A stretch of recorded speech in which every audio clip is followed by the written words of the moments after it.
ఎదుటి వాళ్ళు నీ దగ్గరికి ప్రమాదాన్ని కలిగించడానికి వస్తే వాళ్ళని భయపెట్టడం అనేది అది కూడా మానితే నీ జీవితం ఇలాగే ఉంటుంది.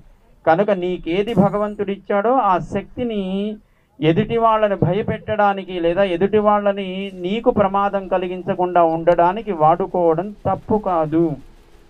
ఇది మరిచిపోయి మనమంతా ఉన్నాము అని దాన్ని మళ్ళీ గుర్తు చేయడం కోసమేమో ఈనాడు ఈ సంఘీభావ సభని మన వాళ్ళు ఏర్పాటు చేశారు. చాలా సంతోషం.